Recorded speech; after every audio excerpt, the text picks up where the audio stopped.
Good evening, America. We begin tonight with the announcement of Joe Biden's pick for vice president. In a historic move, Biden has chosen Kamala Harris as his running mate. She is set to become the first African-American woman and the first South Asian American to run as vice president of the United States. She is going to be a fierce opponent in campaigning and debates and will be a strong ally for Joe Biden. What do y'all think? Oh, I'm so excited. Well, obviously, I am so ready for this. I served on Senator Harris's National Finance Committee for a presidential campaign last year when she was running for president. You know, it's interesting. I was just having this conversation with somebody else earlier. You know, I think that this was the most pragmatic pick. It was this pick that made the most sense. She's already been vetted. She just ran for president. She put herself through the ringer. And she's used to having enough talking points and being on television that we're not going to have any gaps. We're not going to have another Sarah Palin, if you will. She's tested. She's battle tested, ready to go. And I'm very excited about this. But more than anything, we have to really talk about the fact that not only is she a woman, but she's a woman of color. And this ticket, this Biden-Harris ticket, is truly representational of the America that we hope to become. The America that Black Lives Matter is talking about right now. The America that is inclusive. The America that is diverse. The America that is truly representational of who we really are. That is not whitewashed as Trump Pence has really put this country in and taking us steps backward. So I'm really excited for Biden-Harris 2020 and taking those steps forward to win this November 3rd. So you clearly don't have an opinion on this topic. I say Kamala. I am also super excited. I think this was the clear front runner for him. I think it was a clear win. She's brilliant. She's smart. She's attractive. And I am super excited. And again, she's not a Sarah Palin.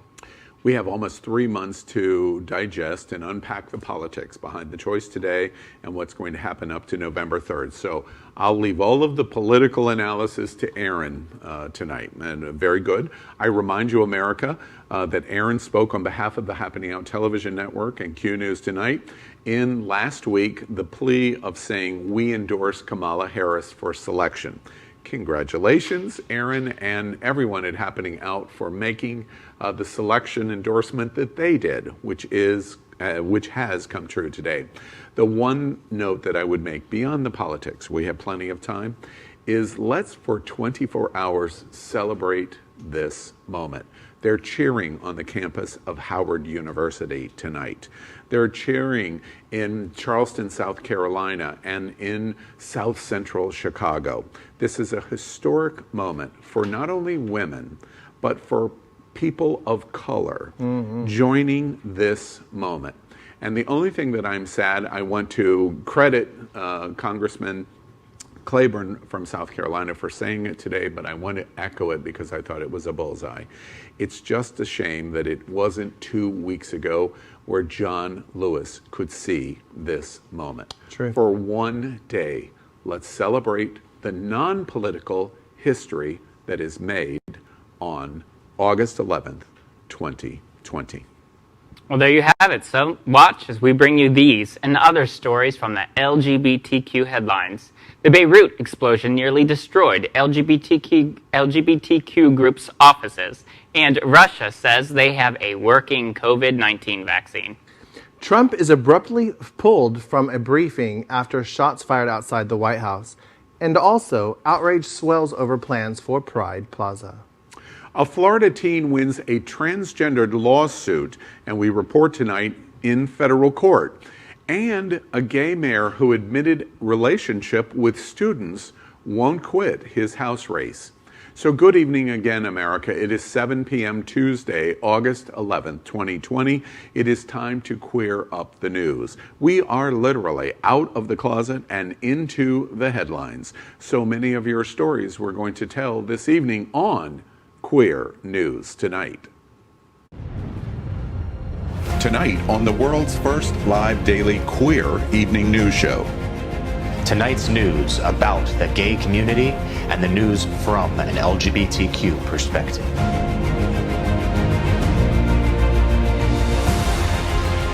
Are our gay stories important to you? In headlines, politics, entertainment, gay culture, travel, religion, and more. Reported by respected anchors. Out of the closet and into the headlines on Q News Tonight. Thank you for joining Queer News Tonight. We are live and unedited. This is a live, unedited news show, so anything can happen. This evening, we bring you the news of and a perspective from the LGBTQ community. I'm your anchor, Al Ferguson, and this is my co-anchor, Aaron Darr, and Misty Eyes. So let's queer up the news. Tonight we bring you the queer headlines. The LGBTQ community in America is diverse. The LGBTQ community around the world is vast, and we bring you the bullet points of queer news for today, Tuesday, August 11th, 2020. We begin by queering up the USA. We report that Trump abruptly pulled from a briefing after shots fired outside the White House. Watch this. Going to be topping records hopefully soon. Excuse me?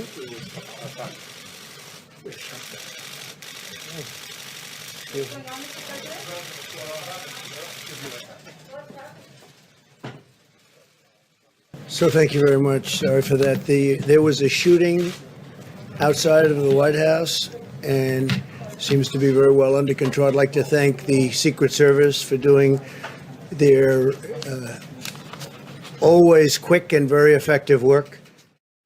President Donald Trump was abruptly escorted out of the White House press conference on Monday after shots were fired outside of the White House. The suspect was taken to the hospital and no one else was injured, Trump said after returning. The Secret Service released a statement late Monday night that said 51-year-old man approached an officer at a post on the White House perimeter and said he had a weapon, and then rushed the officer who fired at the man, striking him in the torso.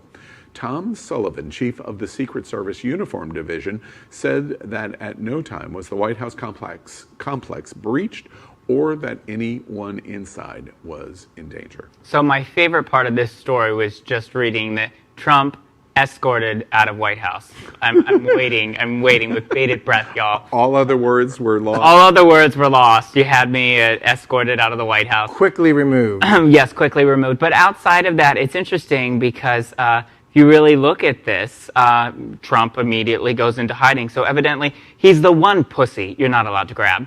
Ooh, you are allowed to grab, actually, and yank him out of the White House, apparently. But I think that there's a couple things to think about. Obviously, the president was pulled out of the White House for his safety. Any president, doesn't matter who, should have been removed. But also, the man just basically tried to commit suicide by police officer. And I'm concerned about this person's health mentally because obviously they wanted to die. I have a gun and charged the officer. This is really a sad story. Well, at the end of the day, no matter who is the president of the United States, you want no harm to come to the American president. True. However, I don't view it as a violence act. I agree with Aaron. It was a dress rehearsal of what's going to happen on January 19th, 2021. So let's queer up the world. Beirut explosion nearly destroys LGBTQ groups' offices. Watch this. Of the Lebanese capital. Now the government has said that it is going to step down and is doing so whilst acknowledging widespread corruption. A massive explosion that killed more than 200 people in Beirut on August 4th nearly destroyed the offices of Lebanon's oldest LGBTQ advocacy group, Khalem. Khalem's offices are located less than a mile from the city's port where the explosion took place, and its executive director, Tariq Zidane, said that nothing inside is salvageable following this explosion. This revelation comes a day after the fact that most of Lebanon's government resigned. It resigned over the errors and oversights that ultimately led to the explosion. This entire story is very sad and disturbing. And if there's anything positive to pull from it, is that the LGBTQ offices were spared. Well, we are not reporting any death related to the LGBTQ organization, advocacy rights organization in Beirut. And on behalf of our voices at Q News Tonight and all over LGBTQ America, our thoughts are with you tonight in Lebanon. Would be remiss without saying that I find it very interesting that the government of Lebanon resigned over errors and oversight that ultimately led to this explosion. We have a similar explosion in the United States right now, and it's called coronavirus. This administration needs to continue to be held accountable for their actions and their oversight of said virus. Next, we queer up religion. Trump Republican Party political candidate admits pulling down church's sodomite rainbow flag. A Trump-loving political Danit openly admits to pulling down a church's rainbow flag. Daniel Charles Svoboda, a candidate for a Washington House of Representatives on behalf of the fringe Trump Republican Party, not to be confused with the Republican Party, could face charges over his actions. Svoboda has previous arrests for harassment, intimidation, disorderly conduct, forgery, assault, theft, and driving violations, according to the police. I am not quite sure which Bible he reads that makes all of those actions more acceptable than flying a rainbow flag, but I'm afraid he may be reading from the wrong book. Well, the obvious implication here is all of the charges and convictions that he's had before. He would fit right in with many of the stories that we've reported on in 2019 and 2020. Yeah, I definitely have to second what you say. He is definitely part of Trump's America. He clearly is a person that thinks he's above any law, and what he says goes. And apparently, if he doesn't like the flag, he's going to yank it down. Next, we queer up entertainment in reporting from Portia de Rossi. She says that Ellen is doing great and will continue her show. De Rossi was asked about the ongoing controversy surrounding DeGeneres' talk show while out walking her dogs. She insisted that DeGeneres was doing great and indicated that Ellen was not stepping down from her show. DeGeneres' long-running talk show has been plagued by allegations of onset racism and bullying, while DeGeneres herself has been accused of turning a blind eye to rampant sexual misconduct by senior-level staff. As of now, the investigation by Warner Media into the misconduct has not reached any conclusion. Next, we're on the road to Stonewall. Outrage swells over plans for Pride Plaza. Pride is alive in Southern California. The Hillcrest community in San Diego is trying to fight plans by their business association to create a special management district in University Heights that includes Normal Street, which is where Hillcrest Pride's flag and Pride Plaza reside. The people in the community have taken a lot of ownership over the area in recent years, with it being the kickoff for major annual events such as the AIDS Walk as well as San Diego Pride, and don't want another community managing it and perhaps changing it into something that they all disapprove of together. There is currently a petition making the rounds to prevent the change, and Queer News Tonight will keep you updated on how this story continues to develop in the coming weeks. Next, we queer up the USA. Florida teen wins transgender rights lawsuit in federal court. After a 3-year legal battle, a transgender teen in Florida has emerged victorious in a federal lawsuit over equal access to restrooms. On August 7th, the U.S. Court of Appeals for the 11th Circuit upheld a lower court ruling in favor of the teen, Drew Adams, 19 years old, ordering the school board in St. Johns County, Florida, to allow transgender students to use bathrooms that align with their gender identity.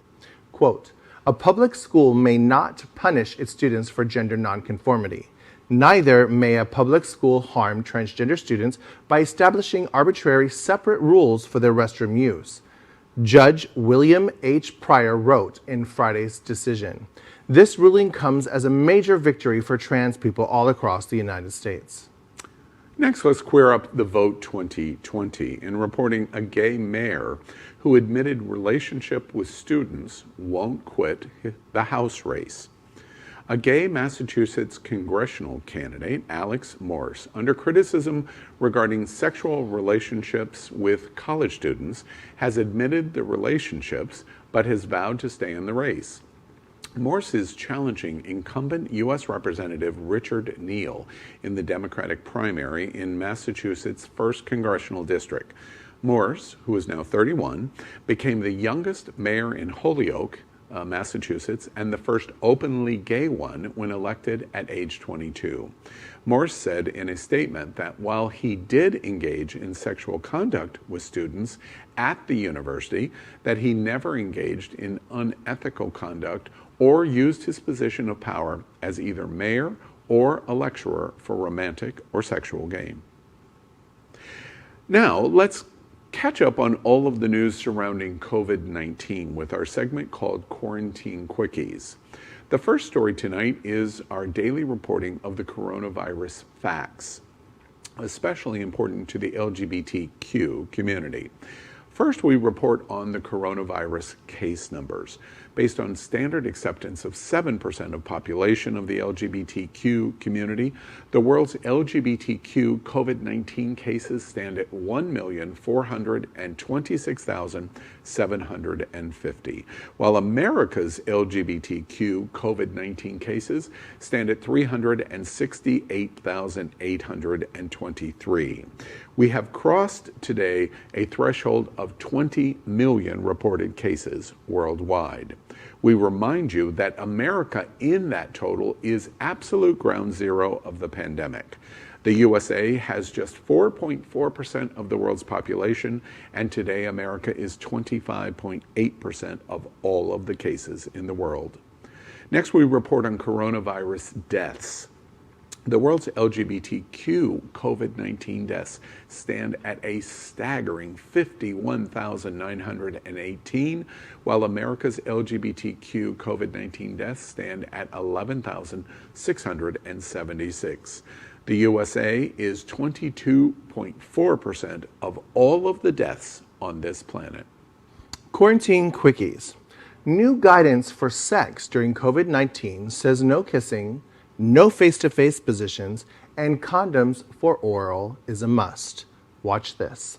One of our many roles is to ensure that, sexually active New Yorkers, have the information they need to make healthy choices and to protect themselves from sexually transmitted infections as well as sexually associated infections. According to the guide, COVID-19 can spread through direct contact with saliva and mucus and has been found in the feces of people who are infected. While there is still more to learn about the virus, it has not been found in semen or vaginal fluid. So we know that, the novel coronavirus is not at this time known to be sexually transmitted, but it's associated, obviously, with close contact, which includes sex. We have previously let you know that glory holes are very safe during these troubling times, and now we have even more official recommendations for your COVID sex life. No kissing, no face-to-face positions, and also you should absolutely be wearing a mask during sexual encounters to ensure that nothing is being spread. Of course, condoms or dental dams should be used for rimming and oral sex to minimize the chances of transmission. And as per the usual, regular hand washing is a must. It is also suggested that if you are having sexual contact with people outside of your household, to limit your partners to as few as possible.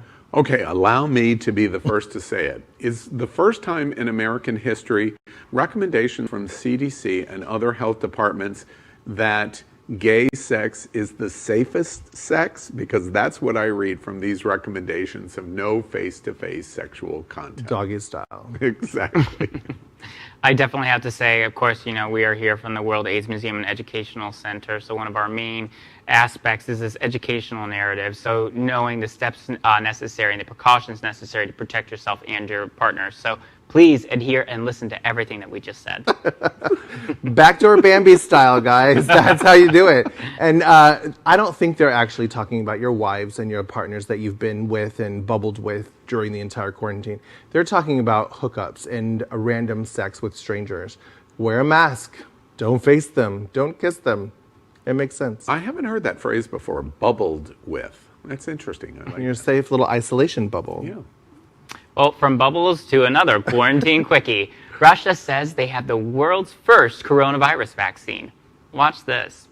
Yeah, good morning, Robin. That's right. A major declaration from the Russians saying they'll start mass vaccination by October. President Putin even saying one of his daughters has already been given this vaccine that they're naming Sputnik. This is a nod, of course, to their first in the space race during the Cold War. But for many, it's still too early and potentially dangerous to declare victory in the hunt for a vaccine right now. Russian President Vladimir Putin, ever heard of him? He announced the approval of a coronavirus vaccine for use on Tuesday, claiming it is a world first amid continued concern and unanswered questions over its safety and effectiveness. A vaccine against coronavirus has been registered for the first time in the world this morning, Putin said on state TV. I know that it works quite effectively. It forms a stable immunity. Putin added that one of his daughters had already taken it. He said she only had a slight higher temperature after each dose, but that now she feels well. The claim of victory by Putin in the global push to make an effective vaccine against COVID-19 comes amid suggestions that Russia has cut essential corners in its development. Critics say the country's push for a vaccine is partly due to political pressure from, but who else?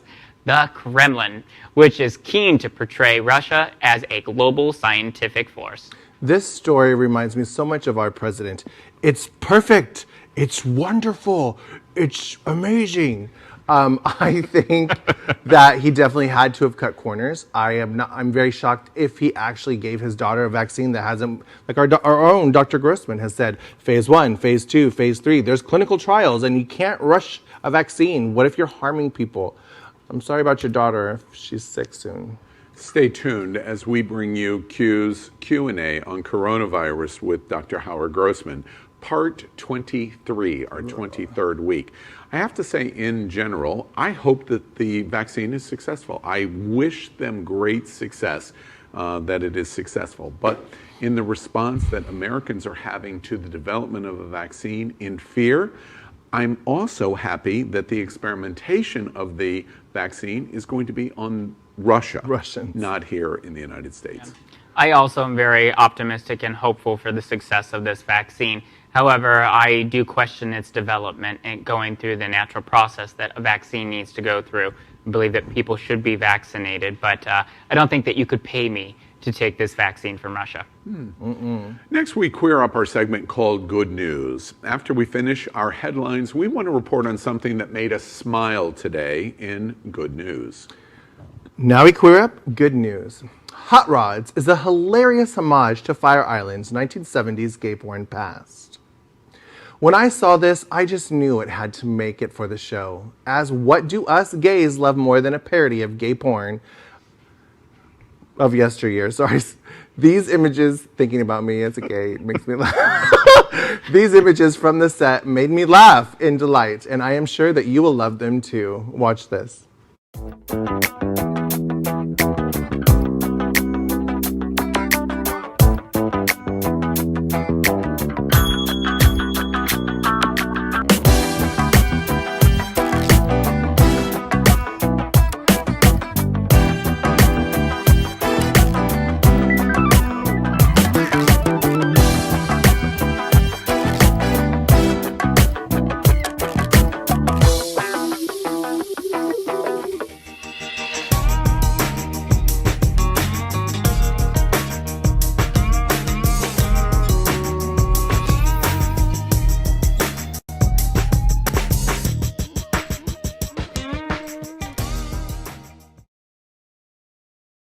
And as always, tonight we are broadcasting from our studio set in the middle of the World AIDS Museum and Educational Center. The museum is in Wilton Manors in Fort Lauderdale, Florida.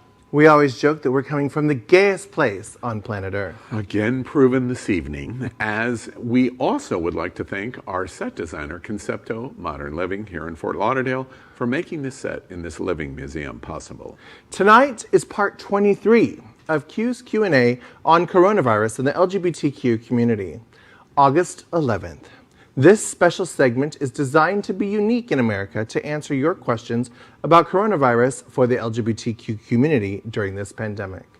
Tonight, we have an American pioneer in HIV/AIDS medical treatment. With us is Dr. Howard Grossman, specialist in internal medicine with an emphasis on HIV. He was the executive director of the American Academy of HIV Medicine. He has become nationally recognized as an educator on HIV issues and as an advocate for the LGBT civil rights and the rights of our community. And of course, he has become the medical expert during pandemic for Q News Tonight. Welcome, Dr. Grossman. And before we get into viewer questions, it's another big week for science and the medical community. Before we take any of those viewer questions, which we're going to broaden a little tonight beyond COVID to other health questions, I just want to ask, what's on your mind this week of what you've watched in COVID-19? I guess, some of the most important news this week was the news about what's happening with children. On the one hand, we have a president who says that children are immune to the virus. On the other hand, we had a 40% increase in the number of children found to be infected, up to, I believe at over 300,000. There was an increase of about 100,000 children in the last 2 weeks who tested positive. And I think most of this has been in the southern states and western states, where coincidentally schools have been opening in the last few weeks. And I think, it's a real dilemma, obviously. Most of the parents that I have spoken to, are very, very frightened about having their children go back. Clearly, there is a minority of parents, some of whom are suing school systems to try to force them to be open. But I think many, many parents that I've spoken to are very afraid of this. Dr. Grossman, before you might move on to any other topics that are important to you this week, we're in a situation where it was reported 100,000 students were infected in just 2 weeks. And the president continues to say, his talking point is they're immune. And what he really means is the symptoms and the conclusion of catching COVID-19 for many, many children is mild. But he is miscommunicating what he is saying, because he won't say that. They're getting the disease, but their symptoms are and they're mild. Spreading it. Yeah. And they're spreading it. Let's not forget that. They're bringing it home, and they will be capable of spreading it to their teachers, to the cafeteria staff, to the custodial staff, the administrators, and not to mention the people at home. And that's the real fear. So, yes, children for the most part handle the virus pretty well, except, of course, for the ones who die and the ones who've been developing the multi-system failure that is an immune response. And while that's a small number, it's still significant if it's your child. Well, as always, Dr. Grossman, thank you so much again for being with us. So let's get into one of our first questions from a viewer this evening. Sure. You mentioned on a different episode that doctors were testing for the wrong antibodies. Has there been an update to this? No, there hasn't, but it's not doctors who are testing for the wrong antibodies. It's the antibody tests that we have been provided is for what they call the nucleocapsid antibody. And that is not the neutralizing antibody that everybody wants to measure. So what we hope to have are neutralizing antibodies against the spike protein of the virus that inserts itself into your cells. And that is not what we're measuring. So the antibody that we are measuring is one that was easier to develop a test for, it turns out. And I think we really need to, really haven't heard anything since that New York Times article a week ago. Your confidence, I've been asked since last week and over the last number of weeks when you talked about antibody testing in general and this specific report, I have personally been asked many, many times, are you concerned about the current state of testing of antibodies, or are you still comfortable that it is a general reflection that you have protection? Well, it is, an antibody response is a response to the virus. So it is a marker for your system developing some kind of immune response. The big question is, are you developing the important neutralizing antibodies that can really neutralize the virus? And how long will those antibodies last? And if we're not measuring them, then I'm not sure what we're looking at. So yes, I think you and I both have antibodies. You may still have them. We don't know. I lost mine after 3 months, as many people do.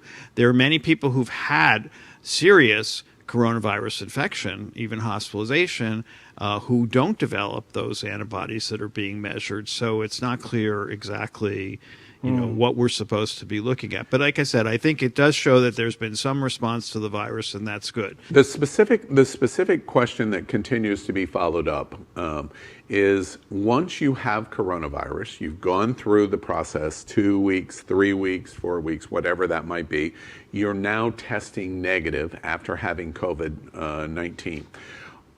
What reporting are you seeing on whether you get COVID a second time? Because that's really the issue here on the end. I think you're seeing the same thing I am, that we've been experiencing this virus now for over 8 months. If you start with China, 9 months. And there are a handful of case reports of people who might have developed a second case. Now, I am not aware that... And by handful, you mean out of 20 million, you literally mean a handful of anecdotal examples. Every single one of them has been reported. Every single one of them is an anecdote. And none of them, to my knowledge, actually tested these people to see if they had infectious virus. Yeah. So whether they just tested positive again for some reason, but none of them really tested to see if these people were actually capable of infecting other people. LGBT America, I can almost assure you, nothing likely is going to be more important in this segment, on segment 23 of Q's Q&A with Dr. Grossman, is more important than what you've just heard. A very significant number of people have already contracted COVID-19, and we are seeing almost no evidence at all that someone is recontracting COVID-19. Right. There may be rare cases. And it could be. It's not unheard of. But for the most part, it seems that in this period, people are not getting reinfected. Now, how long that will continue for, how long that immunity might last. But to your point, we have gone through 9 months of this, and we're still not seeing reporting. That's very, very important. Yeah, that's happy news. Yeah, happy. Okay. All right, Misty. Yes, we have another viewer question, and this is a very in-the-know question. We reported on this tonight. Can we trust the news about the Russian vaccine that is being approved yesterday? Truthfully, after my experience of being in Russia and seeing their response to the HIV epidemic, I don't think you can trust anything that comes out of Russia medically.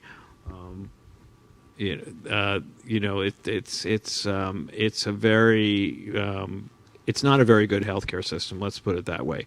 And this is a vaccine that has never gone through phase 3 testing, which is, large groups of people to test for not just efficacy, but side effects, and in larger populations. Does that mean that they're going to use this vaccine in widespread population in Russia?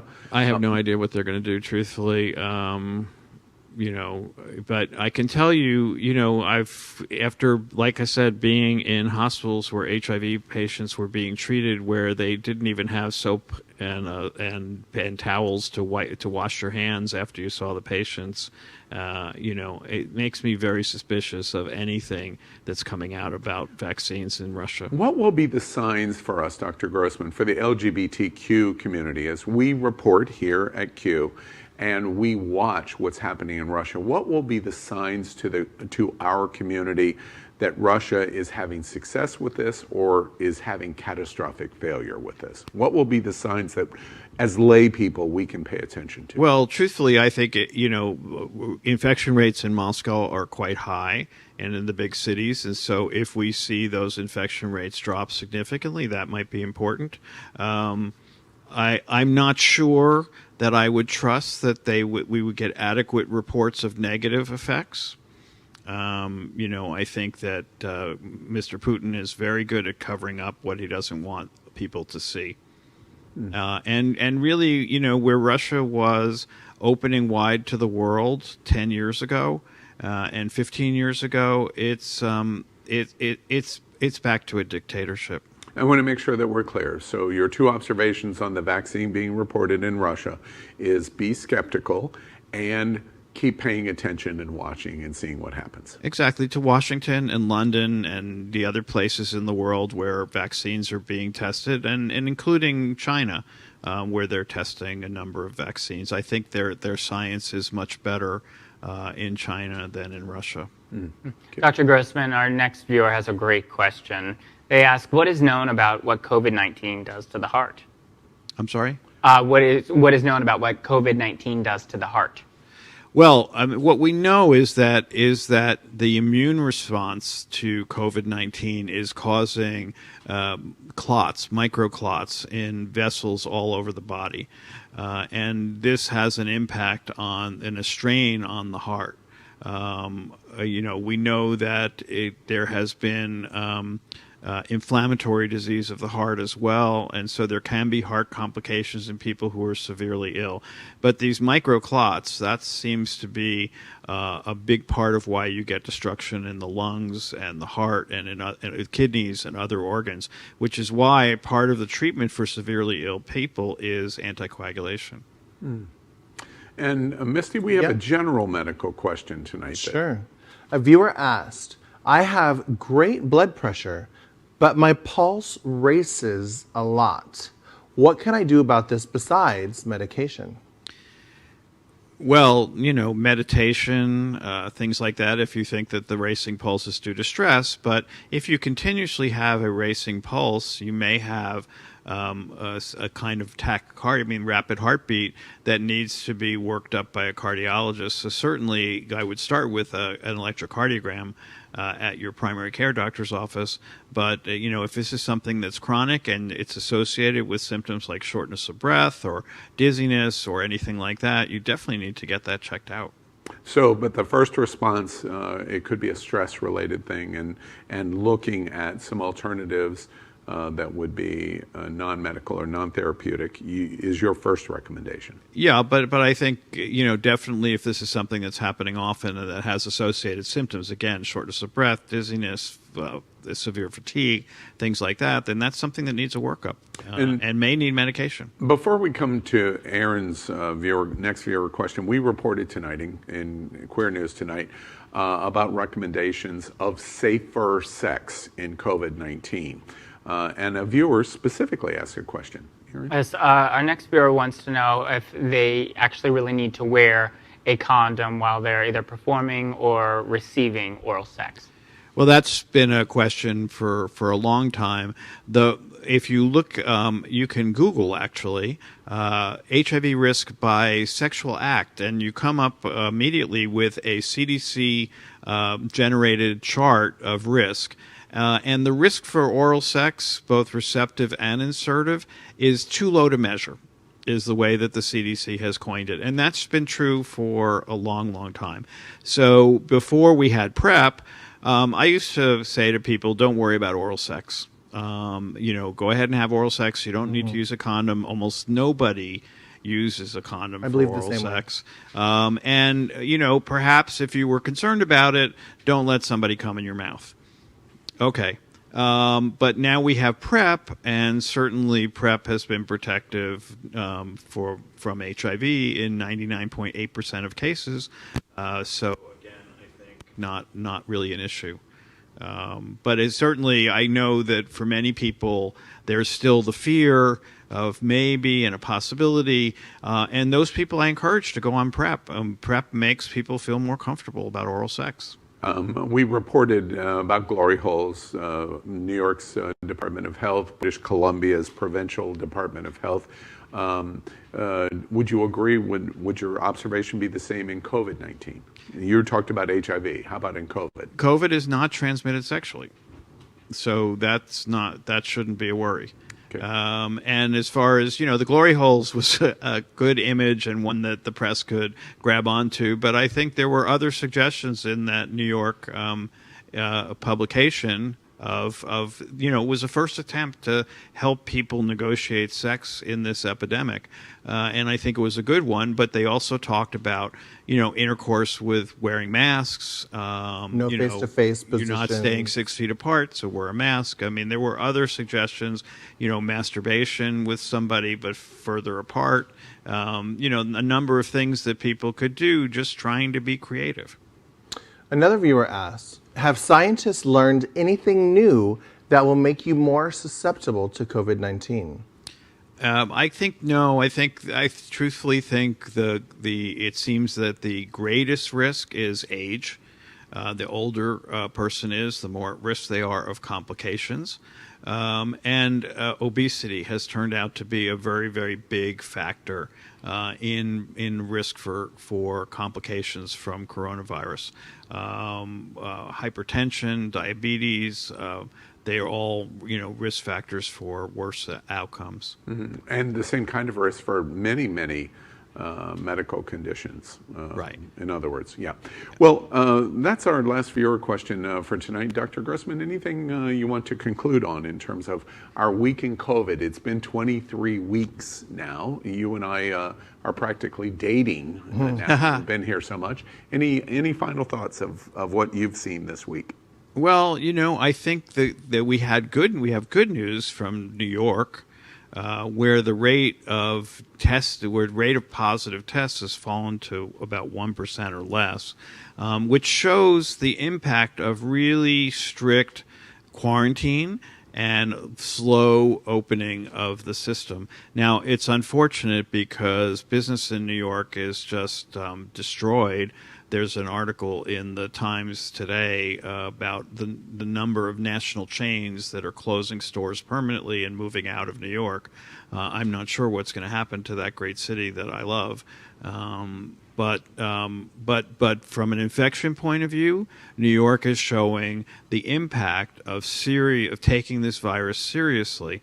Unfortunately, where we live and in much of the South and in parts of the West, it has not been taken seriously.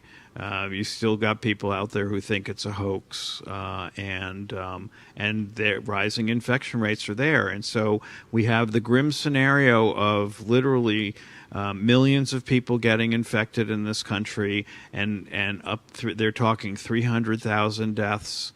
I mean, that's unconscionable.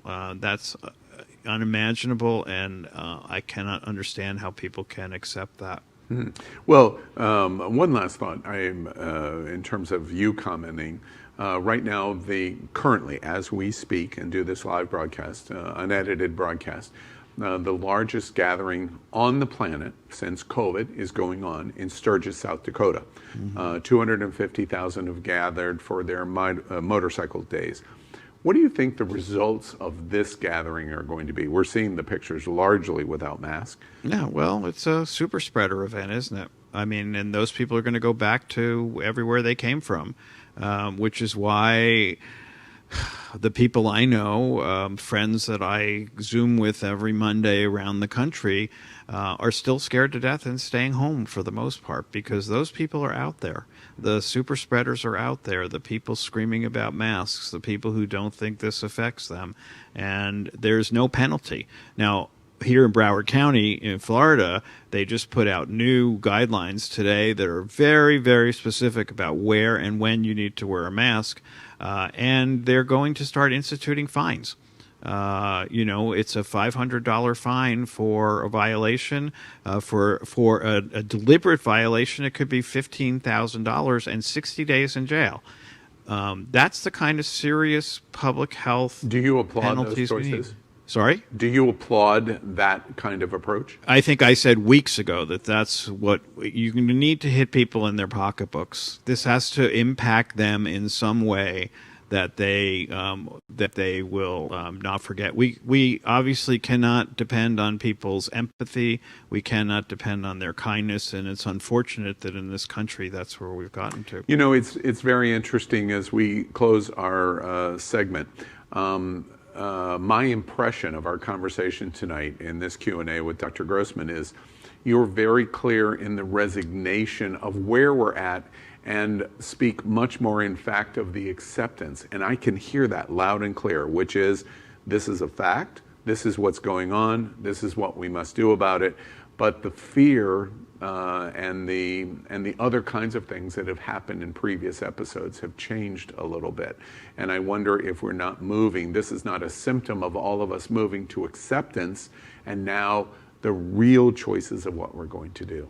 Well, I do think that we are seeing more articles, more talk about the fact that we're in this for the long haul, that this is going to be, as we've said here over and over again, a long process. This is not going to be a short process. It's not going to end tomorrow. There's more and more people saying we're not going to have a vaccine by January, certainly not by November as much as Trump would wish it, but that we're not going to have one by January either, that most people, even if we have something, won't get something till late in 2021. And so that acceptance of the fact that this is long-term, that we really need to come up with creative solutions. And again, we are seeing creative solutions. I mean, there was a theater production in the Berkshires of Godspell, and they used plexiglass to separate performers, and audience was protected, and the people are finding a way to do these things. And I think that that's what we need to get to, because we do need to get back to our offices. We do need to get back to schools, but we need to do it in the right way. New York is going to open its schools because its rate of infection is so low. That's very different than Arizona, where the rate of positive tests can be 25 or 30%, and the same here in Florida. We're not ready to go back to While New York is 1%. 1% or less. Yeah. Well, encouraging to me in that it sounds like we're not living in the same kinds of fear that we were, and it's more a clinical response to what we're going to do. And if that's true, I'm just posing an observation, if that's true, I think that's very positive for all of us. It is. And, before we stop tonight, we always talk about the mask. There was an article in the Washington Post today that reported on a medical report about the kinds of masks, and it turns out that as we've said, the N95 masks, the best, the surgical masks, second best, the cotton masks that people are wearing, third best, the pull-up ones, the round the neck. Turns out not only are they the worst, but they may actually spread the virus more, because as people talk and breathe and cough, they actually split the aerosol into finer mists that may stay in the air for longer. They're not sure, but this was a study, I think, out of George Washington. So people need to get rid of those and use the other kinds of masks. Yeah, and we always remind LGBT America. Dr. Grossman has told us over and over again he framed it, and then we modified it with a curse word. Adult. Yes, we made it more adult, of wear your fucking mask. But not that one. But not this one, right? Yeah, I've heard. Okay, I heard you. Well, that is part 23 of Q's Q&A on coronavirus and the LGBT community. Every Tuesday night, we bring you, the viewers, questions and the most important medical advice from our medical expert, Dr. Howard Grossman from Midway Specialty Care Center, right here in Wilton Manors. As always, thank you, Dr. Grossman, for being with us here tonight. Thank you.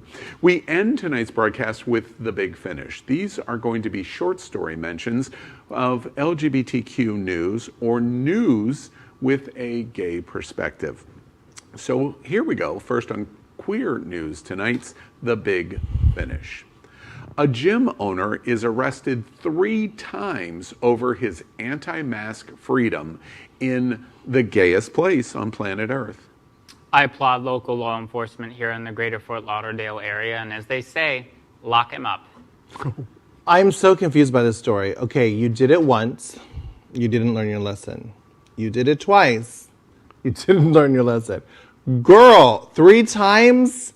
Maybe this individual is super desperate for money, and somebody in his gym was like, I don't want to wear a mask. And so he's trying to keep his gym open and keep I don't know, hillbillies happy. I don't get it. It doesn't make sense to me. Did we mention that this gym owner is in the gayest place of planet Earth? In our county. In our backyard. Not our neighborhood. But he's not LGBTQ. Let me get that out of the way. He's in plantation. And someone really needs to tell this guy that you can't skip Mask Day either. Because clearly he missed the memo that 160,000 Americans are dead. The big finish. Drag Race has its first big boy hunk and is redefining gay beauty standards. I love anything to do with RuPaul's Drag Race, so I'm here for anything associated with that show. Oh, pit crew. But I will say, of course, this is in Canada. It's Canada's Drag Race, not the one in California where it's all about the plastic and it's fantastic. But I do love that they hired a plus size guy, even if he's barely plus size. As a former 500-pounder, yes. I think I've had one of those. Yes. Is that on the dollar menu? I for one am very glad for this. Body shaming needs to stop. True. Period. Retweet. Especially in the LGBTQ community. Come on, y'all. And even if he's not exactly my taste, he looks really good half naked, so props for the change and congratulations to RuPaul's Drag Race. Yes. The big finish, Colton Haynes, have you heard, has hinted he may be cast as a gay superhero, Iceman, in the new X-Men reboot. This is what we need to see more of. We need to see more LGBT representation in all aspects and platforms of media. Yum. I love that there's a gay superhero. And you know what I love even more is that a gay man who came out in 2016 is playing that gay superhero. You know, I'm not going to support this yet until I see at least 20 more pictures of this young man. I think I could watch him on screen for a solid 2 hours, and then I will decide if he is acceptable. Yeah, no, this is not. Yeah, he's got the job. The big finish. Meghan Markle is embarrassed, have you heard, about her father coming to tea with Queen Elizabeth II.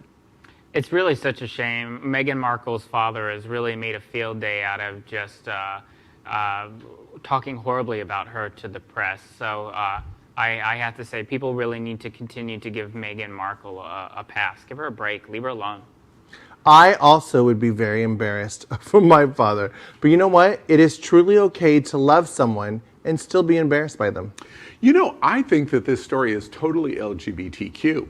It is totally appropriate for our community.